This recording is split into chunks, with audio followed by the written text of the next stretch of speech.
Hello, મારું નામ અક્ષય છે અને હું silver oak college of engineering and ટેકનોલોજીમાંથી મેં મિકેનિકલ એન્જિનિયરિંગ પાસ આઉટ કરેલું છે. અત્યારે હું જેપી મોર્ગન ચેઝમાં એઝ અ જાવા ડેવલપર તરીકે વર્ક કરું છું. મારું LPA 18 છે અને આપણે વાત કરીએ તો એકચ્યુઅલી હું મિકેનિકલ એન્જિનિયર છું. તો મને આઈટીમાં ઇન્ટરેસ્ટ પહેલાંથી જ હતો, પણ કોઈક સર્કમસ્ટન્સથી હું લઈ ના શક્યો એકચ્યુઅલી. સો કહેવાય ને, ઇન્ટરેસ્ટ તો તમારો ઇન્ટરેસ્ટ જ કહેવાય, રાઈટ? તો મને આઈટીમાં હતો, તો મારી ઈચ્છા હતી કે મારે ભલે હું મિકેનિકલ કરું છું પણ મારે જોબ તો આઈટીમાં જ કરવી છે. તો પછી મેં ક્યાંકથી રોયલનું નામ સાંભળ્યું, તો હું ધીરજ સરને મળવા ઇન પર્સન ગયો. ત્યારે મને મળ્યા. એમને મેં મારા બધા જે સિનારીઓસ હતા મેં કીધા કે ભાઈ આવું આવું છે, તો મેં તમે કંઈક ગાઈડન્સ આપો એમ. તેમને મને ગાઈડન્સ આપ્યું. એમને મારા મગજમાં એક કહેવાય ને કે પોઝિટિવ માઇન્ડસેટ મને ફિટ કરીને આપ્યું કે હા ભાઈ, ભલે તું અત્યારે મિકેનિકલમાં વર્ક કરે છે, બરાબર છે, તું સ્ટડી કરી રહ્યો છે, ભણી રહ્યો છે, પણ તો બી તું આઈટીમાં જઈ શકે છે, બરાબર. જે માઇન્ડસેટ કહેવાય ને એમને મને બિલ્ડ કરીને આપ્યું. પછી મેં આ રોયલની અંદર જે કોર્સ હતા એને ઓપ્ટ કર્યા, જેમ કે જાવા છે, advance Java, SQL, Hadoop, Hibernate, it's like entire pyramid which similar to the computer engineering. So એ ઓપ્ટ કર્યા પછી જે ટીચિંગ સ્ટાઇલમાં મને જે ડિફરન્સ લાગ્યો, જે નોર્મલ લોકો શીખી રહ્યા હોય છે, જે કહેવાય પુસ્તકિયું જ્ઞાન, કે જ્યારે તમે ક્યારેક કોઈ બી ઇન્ડસ્ટ્રીમાં જાઓ છો પ્લેસ થઈને, ત્યાં જે કોડિંગ કરવાની સ્ટાઇલ હોય તમારી, વિચારવાની જે સ્ટાઇલ હોય તમારી, એ બધી જ ડિફરન્ટ હોય જે તમે શીખ્યા હોય છો. તમે શીખ્યા હોય છો એનું માત્ર 5% જ વપરાતું હોય ઇન્ડસ્ટ્રીમાં. સો રોયલ શું કરે છે કે તમને જે જાવા છે, હું તમને જાવાનો રેફરન્સ આપું છું, બધામાં સેમ જ છે, રાઈટ? પણ જે હું મારો રેફરન્સ લાઈક હું જે શીખ્યો છું એ તમને બતાવું છું.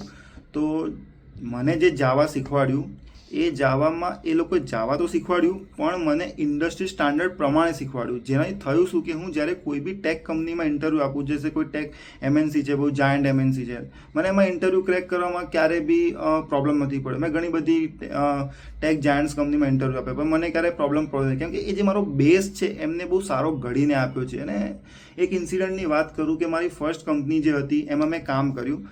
મને ક્યારે એમ નથી લાગ્યું કે કંપનીમાં હું એઝ અ ફ્રેશર તરીકે કામ કરું છું, કેમ કે એ જે ઇન્ડસ્ટ્રીમાં કામ કરવા માટેનું જે નોલેજ જોઈએ એ મને રોયલે પહેલાંથી પ્રોવાઈડ કરીને જ આપ્યું હતું. તો જે બધી વસ્તુઓ હતી એને હું ગ્રેપ બહુ ફાસ્ટ કરી શક્યો હતો, જેના કારણે મને ઘણા બેનિફિટ બી થયા.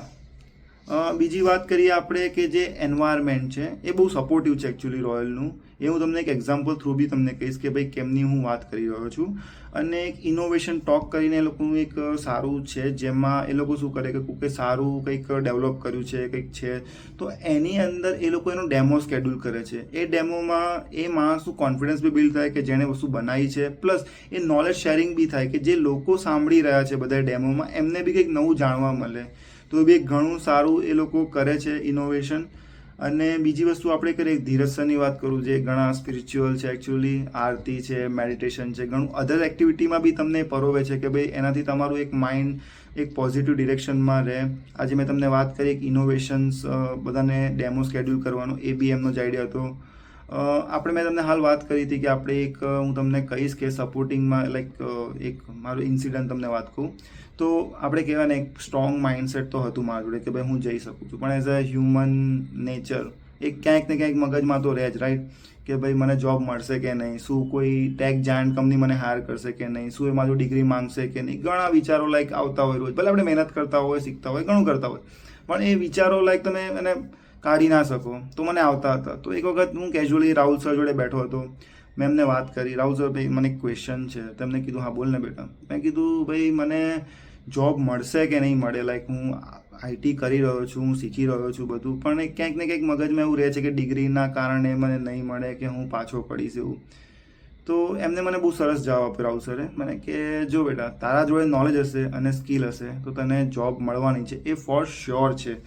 અને આજે એ વસ્તુ રિયાલિટી છે કે આજે હું જેપી મોર્ગન ચેઝ જેવા ફર્મમાં કામ કરી રહ્યો છું, જે મારી ડ્રીમ કંપની હતી એકચ્યુઅલી. સો આ જે શબ્દો કહેવાય ને કે સાચા પડ્યા છે. તો આવું છે.